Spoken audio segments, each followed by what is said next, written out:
इस बात में इस बारे में और एक बात मेरे दिमाग में आई कि एक अलग सा कोइंसिडेंस है कि बीजेपी ने शिवसेना को मुख्यमंत्री बनाने का वचन दिया था महाराष्ट्र के इलेक्शन में 2 साल तक। वो वचन उन्होंने तोड़ दिया, इसलिए शिवसेना बीजेपी से अलग हो गई। और उस दरमियान जो चर्चाएं चल रही थी शिवसेना और बीजेपी की, उसमें शिवसेना ने खाली एक ही डिमांड की थी कि सिर्फ मुख्यमंत्री पद जो है वो आधा आधा बांट लो। पहले 2.5 साल आप रहो, दूसरे 2.5 साल शिवसेना का मुख्यमंत्री रखो। तो ये बात भी उन्होंने नकार दी। और देवेंद्र फडणवीस अजित पवार के साथ गए, जिनको मोस्ट करप्ट पार्टी संबोधित किया गया था, उनके साथ गए, उनको अपना deputy chief minister Devendra Fadnavis साहब ने बनाया। वो भी रात के या सुबह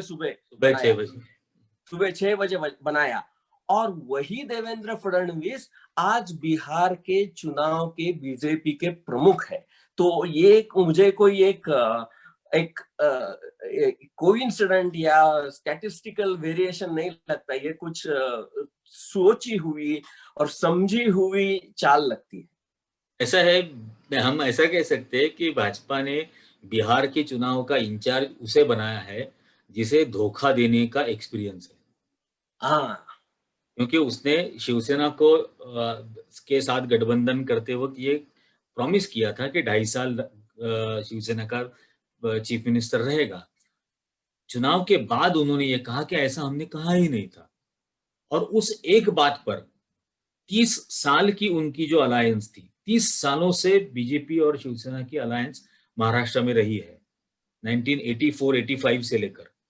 लेकिन उस 30 साल के अलायंस को बीजेपी ने एक झटके में तोड़ा था और मुकर गए थे इस बात से कि हमने ऐसा कोई वादा उनसे किया था। तो इस तरह से धोखा देने का जिसको एक्सपीरियंस है, ऐसे देवेंद्र फडणवीस को बिहार की चुनाव का इंचार्ज बनाया गया। तो या तो वो नीतीश कुमार को धोखा देंगे या चिराग पासवान को धोखा देंगे, लेकिन धोखा देना ये तो फितरत में है उनकी, तो ये जरूर होगा। और धोखा सिर्फ उन्होंने मतदाताओं को नहीं दिया, बीजेपी ने एनसीपी अजित पवार जी के ऊपर जो आरोप थे, सिंचन के बारे में जो आरोप थे, हजारों करोड़ का घपला हुआ, ऐसी बातें उन्होंने की, लेकिन उसी अजित पवार जी को उन्होंने अपना उप मुख्यमंत्री बनाया। तो धोखा सिर्फ मतदाताओं को नहीं, अपने आप को भी, अपने विचारों को भी, अपने तत्वज्ञान को भी धोखा देने में ये आगे पीछे नहीं देखते। नहीं, उनका कोई तत्वज्ञान नहीं है। पहली बात तो ये है कि भाजपा या आरएसएस का कोई तत्वज्ञान नहीं है। उनको सिर्फ सत्ता में आना है और सत्ता में आने के लिए जो भी करना पड़े वो उनके लिए जायज है। तो जिस राष्ट्रवादी कांग्रेस के खिलाफ नेशनलिस्ट कांग्रेस पार्टी को उन्होंने एक बार नेशनली करप्ट पार्टी कहा था, नरेंद्र मोदी ने खुद, उस पार्टी के साथ, पार्टी के लीडर के साथ रात के अंधेरे में छुप कर ये शपथ ग्रहण समारोह किया था।